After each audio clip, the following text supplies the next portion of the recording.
to infinity and beyond. Everyone, Roger and James here from the DisKingdom podcast. In this episode, we're going to be talking about the Game Awards 2017. Last week we talked about our predictions. This week we're just going to kind of run through some of the big ones, just to kind of give our thoughts on this one. First off, from the Disney side of things, Marvel won nothing. They didn't win Best Fighter. That one went to Injustice 2, which is what we predicted. It's just a better game than Marvel vs. Capcom Infinite. Anytime you kind of do the Marvel vs. DC thing, no, DC just got a better game out, and we got to say, this past week, Marvel vs. Capcom, they released some new characters for the game, and we're not talking about them because neither of us bothered to play with them. No, I didn't. I played them the opening night, and I was playing them, and I'm like going, I can't.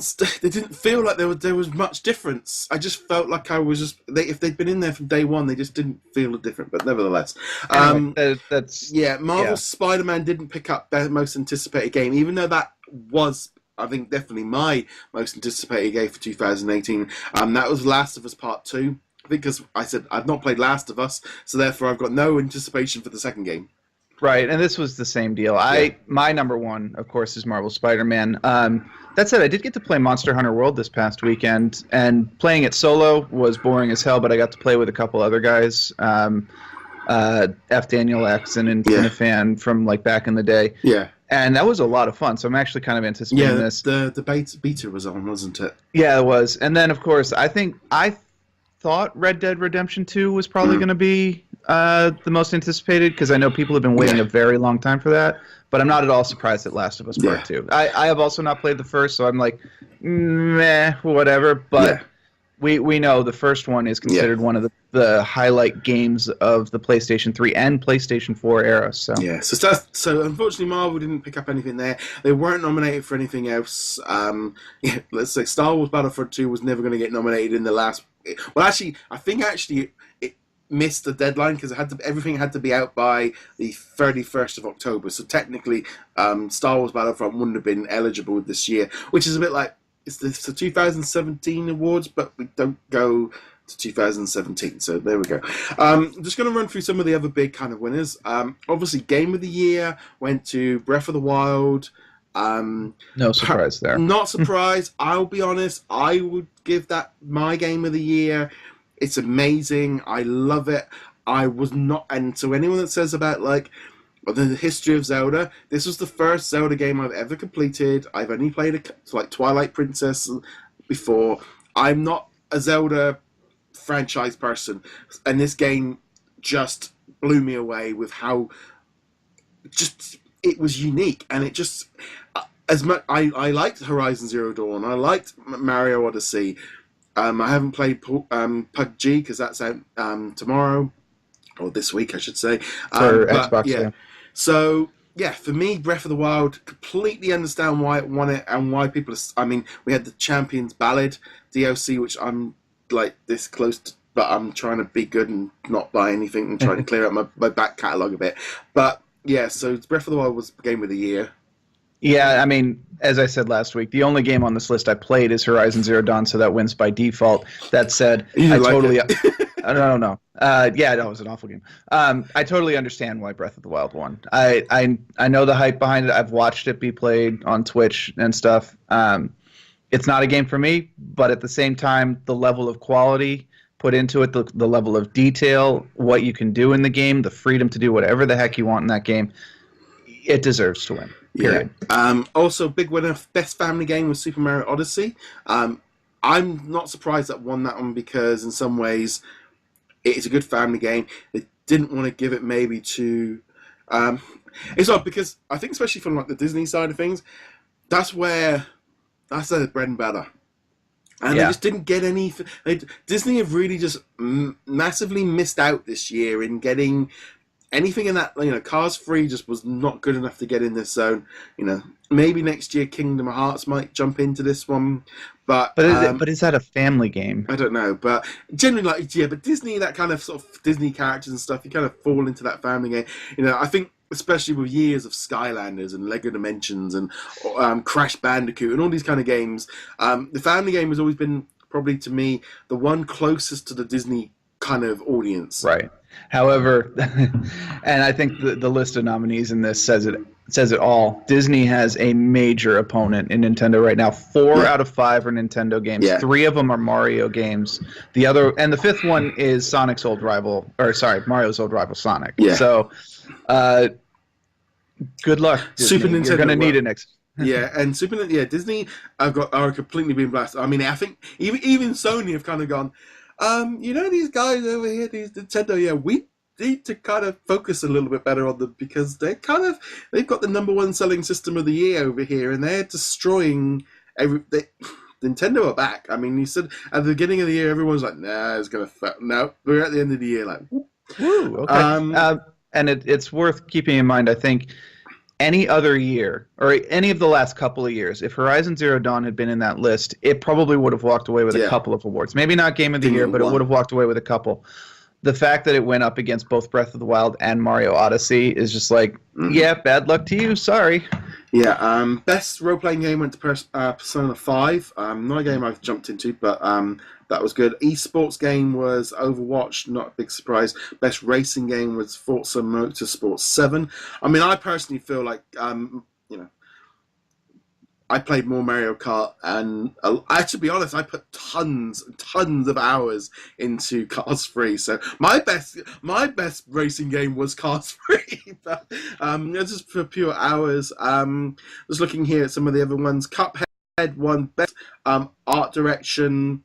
As it should. And actually, it did pick up a few at best original sound or best indie game. There's a few things, and Cuphead is a game I want to pick up and play because it is so similar to like the old Disney Silly Symphony look. So that's kind of something it's just there was just so many games came out so close together that Cuphead kind of slipped to the back. I think they needed a new category for Cuphead, which was rage quitting watching someone play, because my God, even just watching people on Twitch, I was just like, my blood pressure is going up. I need to go watch something good for a little while. Best action game was Wolfenstein 2, The New Colossus, which was kind of that one kind of came out of, again, Bethesda had kind of a cool little knock back to EA about the thing of releasing a little video with Wonder Woman and talking about how they want to help single player gamers, and generally using it as a very nice little ploy, going, we only make we don't do this whole online services stuff. We want to make you proper games. So that was a nice little thing. Player Unknown's Battlegrounds won best multiplayer game. Blizzard's Overwatch won best ongoing game. So that's it. Also, Hellblade, that picked up quite a few awards. That was definitely that and Cuphead definitely seemed to be like one of the indie darlings for that one this year. Right, and Hellblade picked up the interesting ones. It picked up audio design, and it picked up best performance, which I haven't played Hellblade myself. It's on my list of things I want to play in 2018. But from what I've seen, from what I've read in reviews and stuff, it really sounds like, I'm probably going to butcher this name, but Melina Jorgens, who played the main character and who has voices in her head throughout the entire game, just did this crazy good job. Yeah, but apparently she was a stand-in. She wasn't even supposed to be the one that did it. She worked in the company, and they just used her as a stand-in. And she's never even done anything before, and she's won all these awards. Hey Disney, keep in mind some of your most beloved characters in Pixar and Disney movies have been stand-ins just like this. So maybe keep that in mind. A couple of other wins. Metroid: Samus Returns won best handheld game, which. Personally, the Switch has kind of shifted that, because it's like best handheld game was Zelda and Mario Odyssey and everything else on the Switch, because that's kind of, I think that's one of the reasons why the Switch has done, is because that portability is, I think people playing on the go and playing quality games, this is not like the Vita, this is like the top end game. So that was a little bit of best mobile game was Monument Valley 2, never played it. I have no idea what that is. Best strategy game was Mario vs. Rabbids Kingdom Battle. Who would have thought that at the beginning of the year, when there was all these reports of this Mario Rabbids game, everyone was just like, "This is gonna be awful." That wins an award at the Game of the Year. So I still think it. Yeah, I think XCOM should have won, because XCOM is the same game, only with a much better story and no fake minions. But you know, good for them for winning. It's definitely a game no one would have predicted at the beginning of the year, like you said. No, definitely a wide range of different games.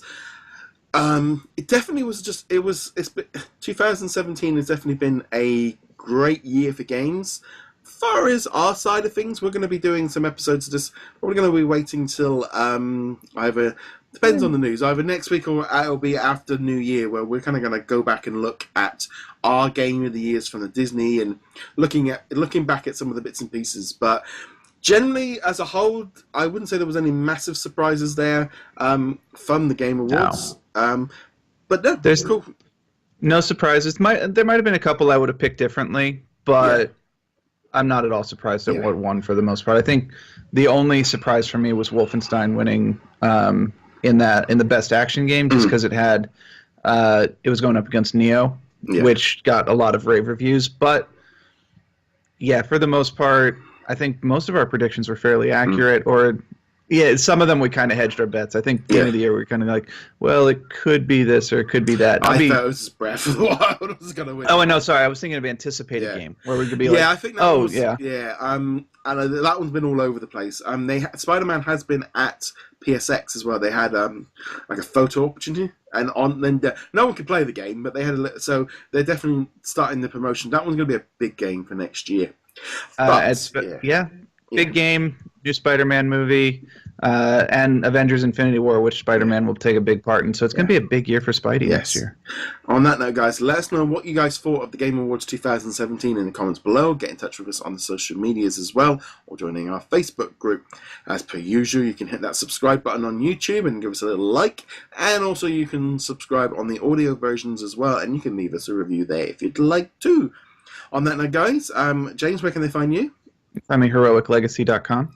And on that note, guys, thank you very much for joining us. See you guys soon. Later.